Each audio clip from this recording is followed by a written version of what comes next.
Maya Chen was the kind of student teachers often forgot to call on. She sat in the third row from the back, always in the corner seat by the window.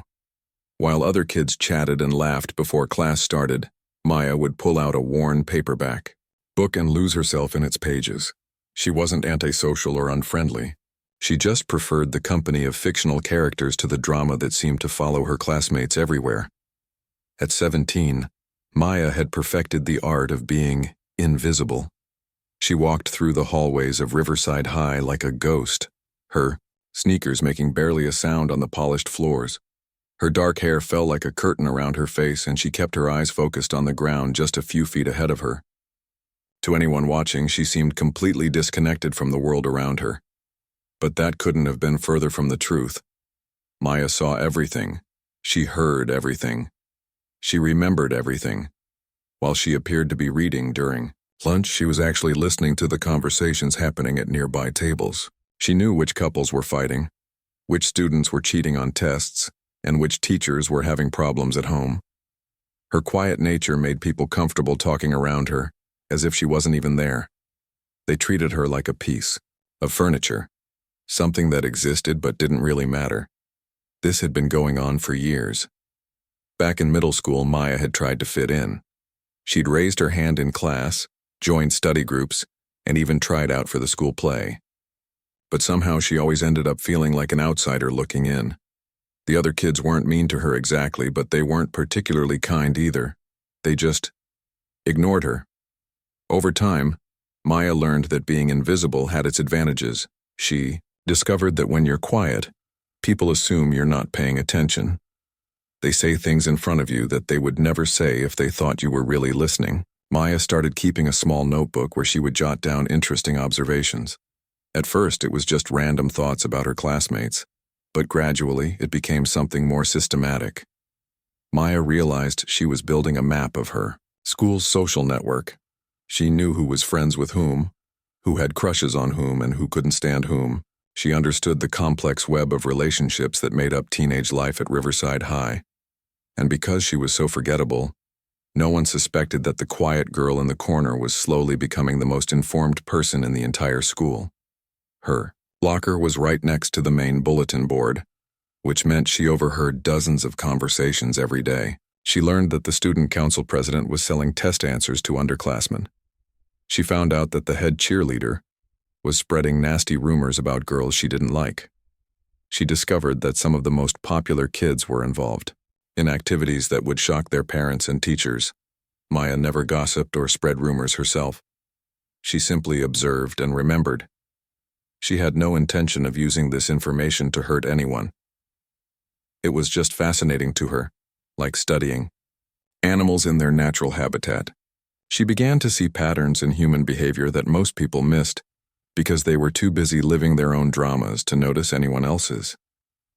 In English class, while other students struggled to analyze character motivations in the novels they read, Maya found it easy.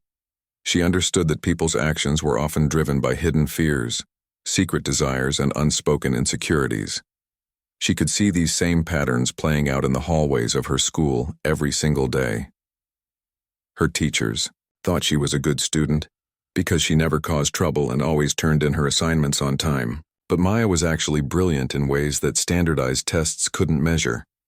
She had developed an almost supernatural ability to read people and situations. She could predict who would break up with whom, which students would get caught cheating, and which teachers would quit before the end of the school year. The irony wasn't lost on her that while she was practically invisible to her classmates, she probably understood them better than they understood themselves. She knew their fears, their dreams, their secrets, and their lies. She knew which tough guys were actually insecure, which mean girls were actually lonely, and which class clowns were actually struggling with serious problems at home. Maya's parents thought she was just shy. They encouraged her to join clubs and make friends, but they didn't push too hard. They were both quiet people themselves, so they understood that not everyone needed to be the center of attention to be happy. Maya's mother often told her that still waters run deep, and Maya was beginning to understand what that meant. During her junior year, Maya started noticing a particular group of students who seemed to rule the school's social hierarchy. They were the ones everyone wanted to be friends with, the ones who got invited to all the parties, the ones who seemed to have perfect lives. But Maya could see the cracks in their perfect facades. She noticed the way they talked about other people when those people weren't around. She saw how they treated students they considered beneath them. She observed the casual cruelty they displayed toward anyone who was different or vulnerable. For the most part, Maya had managed to stay off their radar. She was too unimportant to bother with, too forgettable to target. But she had a feeling that her invisible status might not protect her forever. She could sense that the group was getting bored with their usual targets and starting to look for new sources of entertainment. Maya wasn't afraid exactly. She was more curious. She wondered what would happen if these students, who were so used to getting their way, suddenly found themselves dealing with someone who understood them better than they understood themselves. Someone who had been watching and learning and preparing, even if she hadn't realized she was preparing for anything specific. As she closed her notebook that day and packed up her books, Maya had no idea that her years of quiet observation were about to be put to the ultimate test. She had no way of knowing that within days her carefully maintained invisibility would be shattered, and she would be forced to decide whether to remain a passive observer or finally step into the spotlight. That bell rang, and Maya gathered her things slowly, waiting for the hallway to clear before she ventured out. As she walked toward her next class, she felt the familiar comfort of being unnoticed, unimportant, and underestimated. She had no idea how much her life was about to change, or how much power she actually possessed. For now, she was still just the quiet girl in the corner, the one nobody really saw or thought about. But sometimes the most dangerous people are the ones you never see coming. It started on a Tuesday morning in late October. Maya was walking to her first period class when she noticed something different in the air. The popular kids were huddled together near the main entrance, whispering and pointing at other students as they passed by. Their leader, Jessica Martinez, had that look in her eyes that Maya had seen before. It was the look of a predator who had grown bored with easy prey and was now hunting for something more interesting. Jessica was the kind of girl who seemed to have everything handed to her on a silver platter. She was beautiful, wealthy, and confident in a way that made other students either worship her or fear her. Her followers hung on her every word like she was some kind of teenage oracle. There was Kyle, the star athlete, who thought his good looks and sports scholarships made him untouchable. Brandon, the class president who had perfected the art of looking innocent while doing terrible things behind closed doors. And Sophia, the girl who seemed sweet and bubbly on the surface, but had a cruel streak that she hid well from adults. Maya had been watching this group for years. She knew their patterns, their habits, their favorite targets. They usually picked on students who were already struggling, kids who were different in some obvious way, or anyone who accidentally crossed them. But lately they seemed restless. Their usual victims had either transferred schools, learned to avoid them completely, or had found protection in other friend groups. During lunch that day, Maya sat in her usual spot in the corner of the cafeteria, quietly eating her sandwich and reading her book. She could feel eyes on her, but she didn't look up. She had learned long ago that the best way to avoid trouble was to make herself as uninteresting as possible. But something felt different today. The air seemed charged with a kind of electric tension that made her skin prickle. "Look at her," she heard Jessica say from across the room. "Just sitting there all alone like some kind of weirdo. Does she even have friends?" Maya's grip tightened on her book, but she didn't react. She had heard worse things said about her before. The key was to stay calm and wait for their attention to move on to someone else. But today was different. Today Jessica was looking for a new project. "I bet she's never even been to a party," Kyle added with a laugh. "Probably goes home every day and talks to her cats or something." "She's so weird," Sophia chimed in. "Like, why doesn't she ever talk to anyone? It's not normal." Maya could feel her heart starting to beat faster, but she forced herself to keep reading the same paragraph over and over again.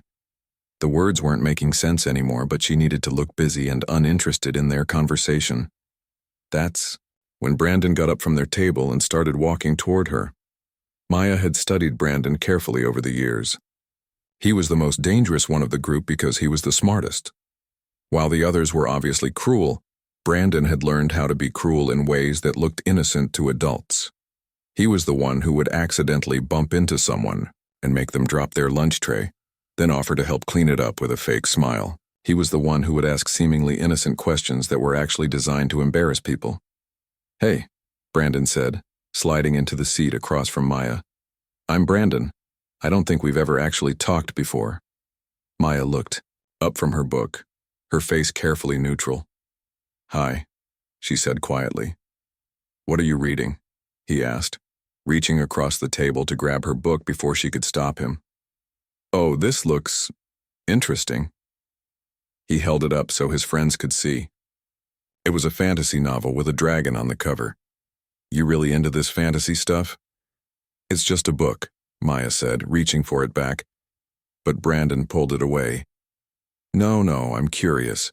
Do you pretend you're a dragon or something? That would be so cool." His voice was loud enough for nearby tables to hear, and Maya could see other students starting to look over. "Can I have my book back, please?" Maya asked, trying to keep her voice steady. Sure, Brandon said, but instead of handing it back to her, he tossed it toward his table. It landed on the floor with a loud thud, and several pages scattered. Maya's face burned with embarrassment as she got up to collect her book. As she bent down to pick up the pages, she heard Jessica's voice ring out across the cafeteria. "Oh my God, did you see that? She's literally crawling around on the floor like an animal." Laughter erupted from their table, and Maya could feel dozens of eyes watching her as she scrambled to gather her things. Someone had their phone out, and she realized with horror that they were filming her. The video would probably be online within minutes. She grabbed her backpack and headed for the door, but Kyle stepped into her path. "Where are you going?" he asked with a grin. "We were just getting to know you." "I need to go to class," Maya said, trying to step around him. "Class doesn't start for 20 minutes, Kyle said. "Come on, don't be antisocial. We're trying to be nice to you." Maya felt trapped. The entire cafeteria was watching now, waiting to see what would happen next. She could feel her hands shaking, and she hated herself for showing weakness in front of these people. "I'm not feeling well," she said, which wasn't entirely a lie. Her stomach was churning with a mixture of fear and anger. "Oh no," Jessica said, walking over with Sophia. "Poor little Maya doesn't feel well. Maybe she needs to go home to Mommy." The laughter got louder, and Maya felt tears starting to form in her eyes. She blinked them back furiously. She would not cry in front of these people. She would not give them that satisfaction. That's when things got worse.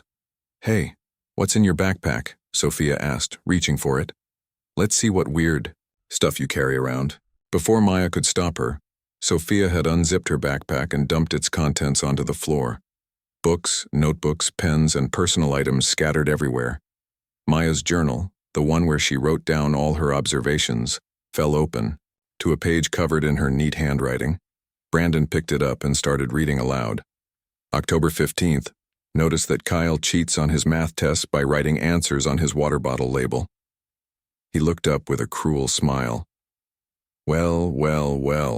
Looks like our quiet little friend has been keeping secrets." Maya's blood ran cold. Her journal contained months of observations about students and teachers. If they read more of it, they would realize just how much she knew about everyone at this school, including them. "Give that back," she said, her voice stronger than she felt. "Or what?" Jessica asked, stepping closer. "What are you going to do about it?" Maya looked around the cafeteria. Every student was watching, most of them with their phones out, recording everything. Some looked uncomfortable, but none of them were going to help her. They were all too afraid of becoming the next target. "Please," Maya said quietly.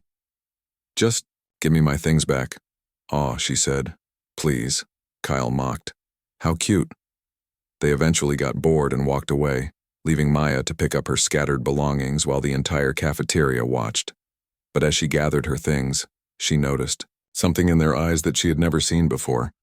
It wasn't just amusement or cruelty, it was interest, real interest. They had found their new toy, and Maya realized with a sinking heart that her days of being invisible were over. As she left the cafeteria, She could hear them already planning their next move. They had tasted blood, and they wanted more. Maya walked to the bathroom and locked herself in a stall. Her hands were shaking as she tried to process what had just happened. For years, she had been safe in her invisibility. Now that safety was gone and she had no idea what to do next. But as she sat there, something else began to grow alongside her fear. It was a quiet, cold anger that started in her chest and spread through her entire body. They had made a mistake today. They had underestimated her and they had no idea what they had just unleashed. Maya took a deep breath and opened her journal to a fresh page. It was time to start planning. Maya didn't sleep much that night. She lay in her bed staring at the ceiling, replaying every moment of what had happened in the cafeteria. The humiliation burned in her chest like a fire that wouldn't go out. But underneath the embarrassment, something else was growing, something cold and calculating that she had never felt before. She got up and sat at her desk, opening her laptop. The video of her crawling around on the cafeteria floor was already online. It had been shared dozens of times across different social media platforms. The comments were brutal. Kids from her school were calling her names, making jokes, and sharing, laughing emojis. Some people she didn't even know were piling on, adding their own cruel observations about her appearance and behavior. Maya closed the laptop and pulled out her journal. But instead of writing about her feelings, she started making lists. She wrote down everything she knew about Jessica, Kyle, Brandon, and Sophia. Years of quiet observation had given her a treasure trove of information that she had never planned to use. Until now. She started with Jessica. Beautiful, popular Jessica, who seemed to have everything going for her. But Maya knew better. She knew about the eating disorder that Jessica hid from everyone, including her parents. She had seen Jessica throwing up in the bathroom after lunch, had noticed how she pushed food around her plate during school events, and had overheard her crying to her best friend about feeling fat even though she was already dangerously thin. Maya also knew about Jessica's family problems. The perfect rich family image was just that, an image. Jessica's parents were getting divorced and it was getting ugly. Maya had overheard Jessica on the phone with her mom, begging her not to make her choose sides. She had seen the texts from her dad, trying to turn her against her mother with promises of expensive gifts and trips. Then there was Kyle, the star athlete who everyone thought was so perfect and confident, but Maya knew his secrets too. She knew that Kyle had been caught cheating multiple times, not just on tests, but in his sports as well. She had seen him using performance-enhancing supplements that were banned by the school district. She also knew that his so-called athletic scholarships were hanging by a thread because his grades were terrible and he was barely passing his classes. Kyle's biggest secret, though, was something Maya had discovered by accident. She had been walking past the school parking lot one evening after a late study session when she saw Kyle's car parked in a secluded corner. She wouldn't have thought anything of it, except she noticed the car was rocking slightly. When she looked closer, she realized Kyle wasn't alone, and the person with him wasn't his girlfriend. It was someone whose reputation would be destroyed if anyone found out about their secret relationship. Brandon was perhaps the most interesting case. He was the one who appeared most innocent to adults, but Maya had been watching him for years. She knew about his fake charity drives where he pocketed most of the money for himself. She had seen him selling test answers to younger students. She knew about the time he had hacked into the school's computer system to change his grades and blamed it on another student who got suspended for something he didn't do. But Brandon's biggest vulnerability was his family's financial situation. Everyone thought he came from money because he dressed well and always had the latest gadgets. But Maya knew the truth. His family was struggling financially, and Brandon was stealing to maintain his image. She had seen him shoplifting at the mall, had noticed expensive items appearing in his possession right after other students reported things missing from their lockers. Sophia was the trickiest one because she was so good at hiding her true nature from adults. Teachers loved her because she was polite and helpful in class. But Maya had seen the real Sophia. She had watched her cyberbully younger students, creating fake accounts to send them cruel messages. She had seen Sophia spread rumors that destroyed friendships and relationships. Maya knew about the time Sophia had planted drugs in another girl's locker and then tipped off the school administration, getting the innocent girl expelled. Maya had all of this information and more. She had screenshots of social media posts, photos she had taken of suspicious behavior, and detailed notes about conversations she had overheard. For years, she had been an invisible witness to the secret lives of her classmates, never thinking she would need to use what she knew. But now everything had changed. They had made her their target, and Maya realized she wasn't as powerless as she had always believed. She spent the entire weekend planning. She didn't leave her room except for meals, and even then she barely ate. Her parents were worried about her, but Maya told them she was just working on a big school project. In a way, she wasn't lying. Maya created a detailed strategy. She couldn't just randomly expose everyone's secrets. That would be too obvious and too cruel even for what they had done to her. She needed to be smart about this. She needed to make it look natural, like karma was finally catching up with them. She started by researching the school's academic integrity policies. She found out exactly who to contact about cheating, what evidence was needed, and how investigations were conducted. She learned about the athletic department's rules and regulations. She researched the legal implications of stealing and fraud. Maya also did something she had never done before. She started paying attention to the adults in her life. She watched her teachers, noting which ones took academic dishonesty seriously and which ones might look the other way. She observed the school counselors and administrators, figuring out who could be trusted with sensitive information and who would actually take action. She even started talking to her parents more, asking casual questions about their jobs and their experiences with workplace ethics. She learned about whistleblower protections and anonymous reporting systems. She discovered that her quiet, unassuming parents were actually quite knowledgeable about justice and fairness. The more Maya planned, the calmer she became. The burning anger in her chest transformed into something cooler and more focused. She wasn't acting out of pure revenge anymore. She was acting out of a desire for justice, not just for herself, but for all the other students who had been hurt by these bullies over the years. Maya realized that she had been given a unique opportunity. Her years of invisibility had made her the perfect person to hold these students accountable for their actions. She knew their secrets, she understood their weaknesses, and most importantly, she knew exactly how to make sure they faced real consequences for their behavior. By Sunday night, Maya had a complete plan. She knew exactly what she was going to do, when she was going to do it, and how she was going to do it.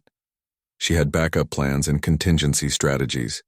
She had considered every possible outcome and prepared for each one. But most importantly, Maya had found something she had never had before: confidence. Not the fake, loud confidence of the popular kids, but a quiet, steady confidence that came from knowing she was doing the right thing. She was no longer the powerless victim who had crawled around on the cafeteria floor picking up her scattered belongings. She was Maya Chen, and she was about to remind everyone at Riverside High that still waters run deep, and sometimes the quiet ones are the most dangerous of all. As she finally closed her journal and prepared for bed, Maya allowed herself a small smile. Tomorrow was going to be a very interesting day, and for the first time in her life, she was looking forward to not being invisible anymore. Monday morning arrived, and Maya walked into school with a different energy than usual. She looked the same on the outside.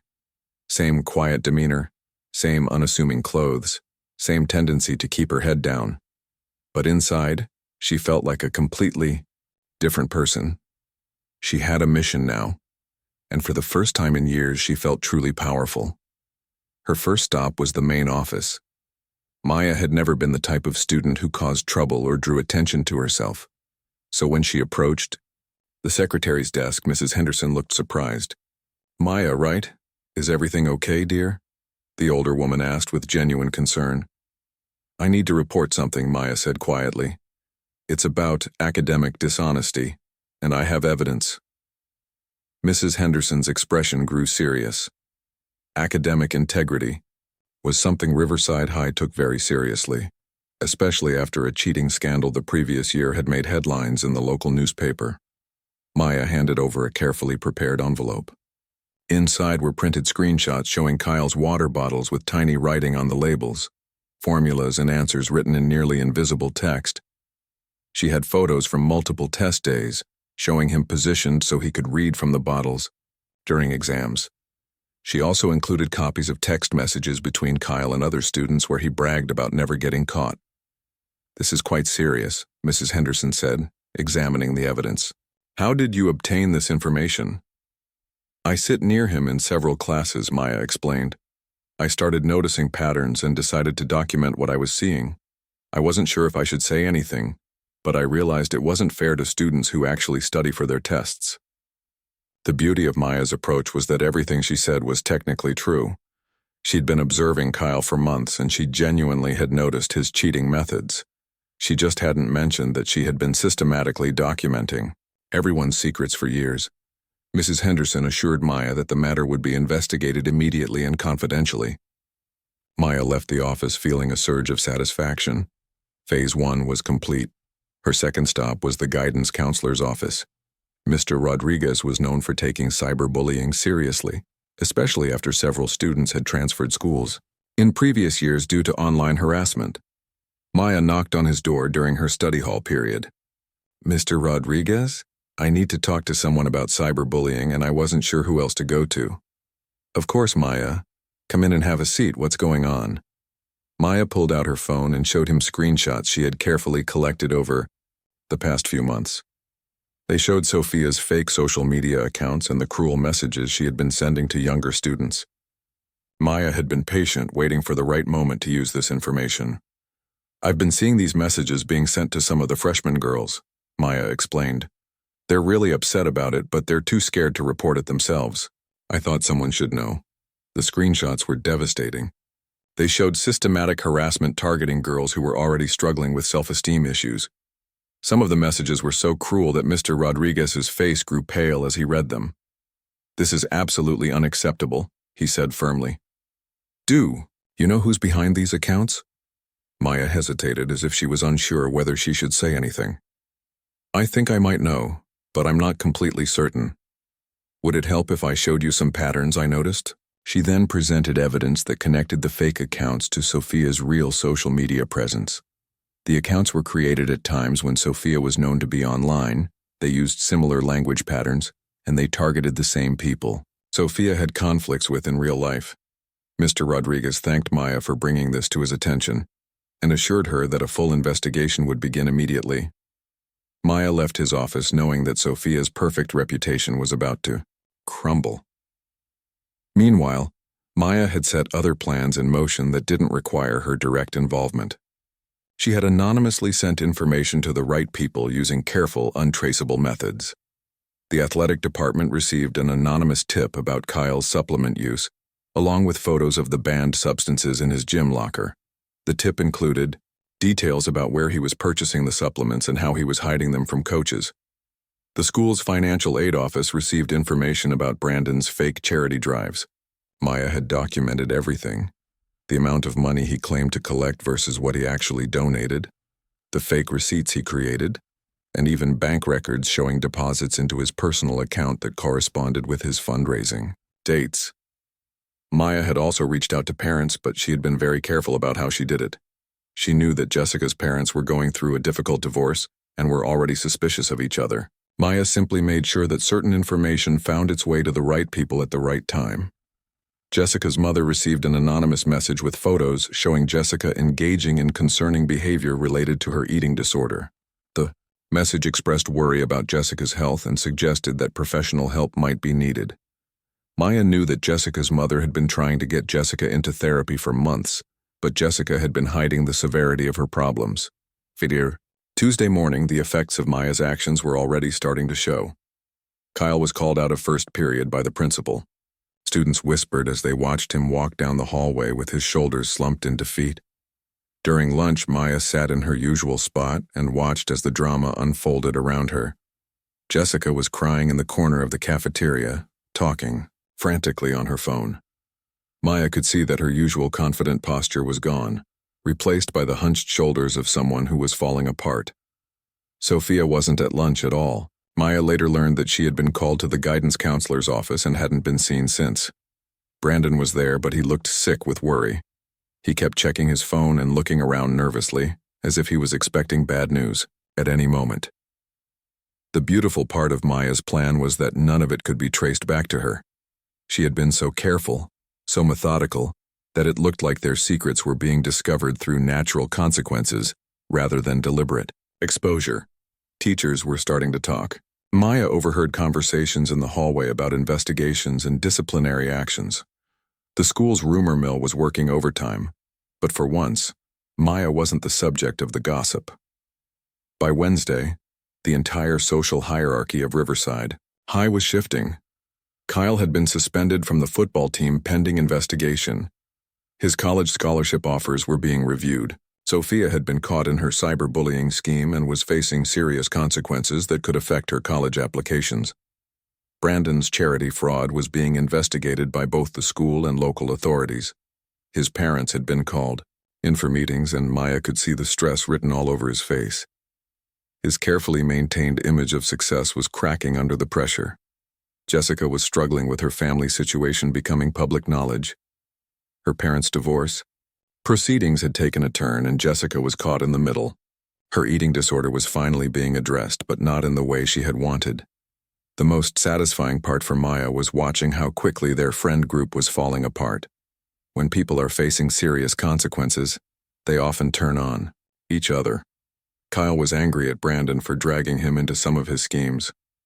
Sophia was furious that her secrets had been exposed while she was dealing with her own problems. Jessica was too overwhelmed with her own issues to support anyone else. Maya continued to go about her daily routine as if nothing had changed. She attended her classes, ate her lunch alone, and walked through the hallways with the same quiet demeanor she had always maintained. But inside, she was watching everything with intense satisfaction. The group that had humiliated her just 1 week ago was now completely destroyed. Their perfect lives had been revealed as carefully constructed lies, and the consequences of their actions were finally catching up with them. But Maya wasn't done yet. She knew that the final phase of her plan was still to come, and she was ready for it. By Friday morning, the entire atmosphere at Riverside High had changed. The halls that used to buzz with the confident laughter of the popular crowd now felt different. Students walked more carefully, spoke more quietly, and glanced around nervously, as if they were afraid of who might be listening. Maya arrived at school that day feeling calmer than she had in years. The constant knot of anxiety that had lived in her stomach for so long was finally gone. She walked through the same hallways, where she had been humiliated just 1 week ago, but now she held her head a little higher. Kyle wasn't at school. Word had spread that his suspension had been extended pending a full investigation by the athletic department. His college scouts had been notified about the cheating allegations and supplement violations. The football team was struggling without their star player, and many of his former teammates were openly angry about the situation he had put them in. Sophia had returned to school, but she was a shadow of her former self. The cyberbullying investigation had revealed the extent of her online cruelty, and several younger students had come forward with their own experiences of harassment. Her parents had been called in for multiple meetings, and there was talk of legal action from some of the families whose children had been targeted. Brandon was still attending classes, but barely. The charity fraud investigation had expanded beyond the school, and local news outlets had picked up the story. His face had been on the evening news, identified as a student under investigation for stealing money meant for underprivileged children. His college acceptance letters were being reviewed, and several universities had already withdrawn their offers. Jessica was perhaps the most visibly affected. She had always been thin, but now she looked fragile in a way that made people uncomfortable. Her parents had finally forced her into therapy, and she was no longer able to hide her eating disorder from her friends and classmates. The stress of her family's public divorce proceedings had taken a toll that everyone could see. Maya watched all of this unfold with a mixture of satisfaction and something else she hadn't expected. A small amount of pity. She had wanted them to face consequences for their actions, but seeing them completely broken wasn't as satisfying as she had thought it would be. The final confrontation came at the end of the school day on Friday. Maya was walking to her locker when she noticed Jessica standing nearby, clearly waiting for her. Jessica looked like she had been crying, and her usual confident posture was completely gone. "Maya," Jessica said quietly as she approached. "Can we talk?" Maya looked at her for a long moment, then nodded. "Okay." They walked to an empty classroom and Jessica closed the door behind them. For several seconds, they just stood there looking at each other. Finally, Jessica spoke. "I know it was you," she said, but there was no anger in her voice. Just exhaustion. Maya didn't deny it. "How?" "Because you're the only one who could have known all of those things about all of us," Jessica replied. "We never paid attention to you, but you were always watching, weren't you?" "Yes," Maya said simply. Jessica sat down heavily in one of the chairs. We messed up really badly. I know what we did to you was wrong, and I know saying sorry doesn't fix anything, but I need you to know that I'm sorry." Maya studied Jessica's face, looking for signs of manipulation or fake emotion, but all she saw was genuine remorse and exhaustion. "Why are you apologizing now?" Maya asked. "Because I've had a lot of time to think this week," Jessica said. "About the kind of person I've become, about the things I've done to other people. Not just you, but so many other students over the years. I don't like who I am, Maya. I don't like what I've become." Before Maya could respond, there was a knock on the classroom door. Brandon, Kyle, and Sophia were standing in the hallway, looking just as broken as Jessica did. "We know you're in there," Brandon called out. "Please, can we just talk for a minute?" Maya looked at Jessica, who nodded. "Let them in."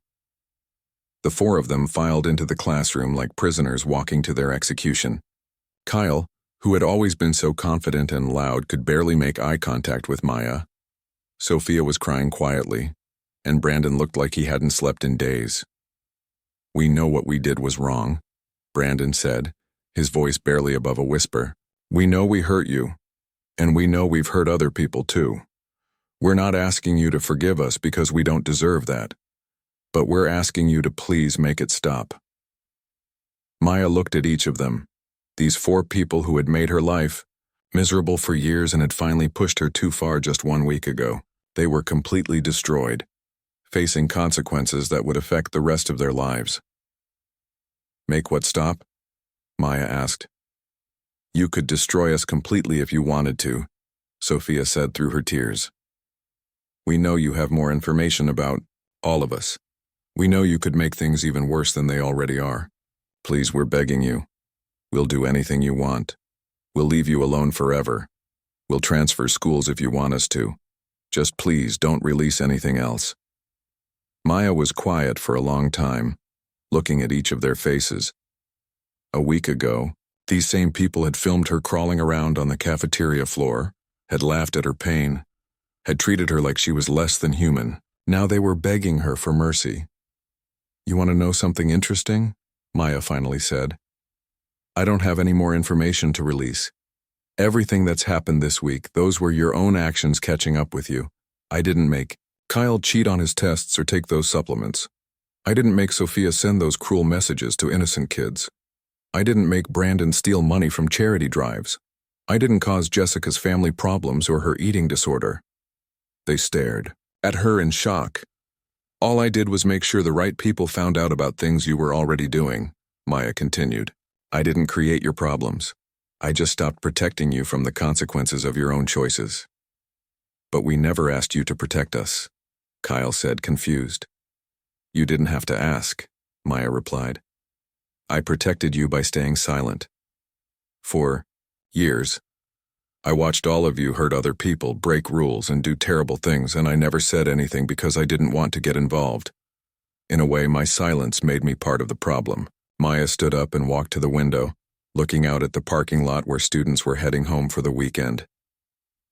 "You want to know what I learned this week?" she said without turning around. "I learned that being invisible isn't the same thing as being powerless. And I learned that sometimes the right thing to do is to speak up, even when it's scary." She turned back to face them. "I'm not going to release any more information about any of you. Not because you begged me not to, but because I'm not interested. in destroying people just for the sake of destroying them. You're all facing real consequences for your real actions. And that's enough for me. The relief on their faces was obvious, but Maya wasn't finished. But I want you to understand something, she said, her voice firm. This isn't over because I'm being merciful. This is over because I choose for it to be over. And if any of you ever target me or anyone else again, I won't hesitate to speak up. The difference is now everyone knows that the quiet girl in the corner sees everything and isn't afraid to act on what she knows. Jessica stood up slowly. What happens now? Maya looked at her for a moment. Now you all figure out how to rebuild your lives and how to become better people. That's not my job. That's yours. She picked up her backpack and walked toward the door, then paused. For what it's worth, she said, I hope you do become better people. Not for my sake, but for all the other students who are counting on this school to be a safe place for them. Maya walked out of the classroom, leaving the four of them sitting in stunned silence. As she walked down the empty hallway toward the exit, she felt something she had never experienced before. True confidence. Not the fake, loud confidence that came from putting others down, but the quiet, steady confidence that came from knowing she had stood up for herself and for others.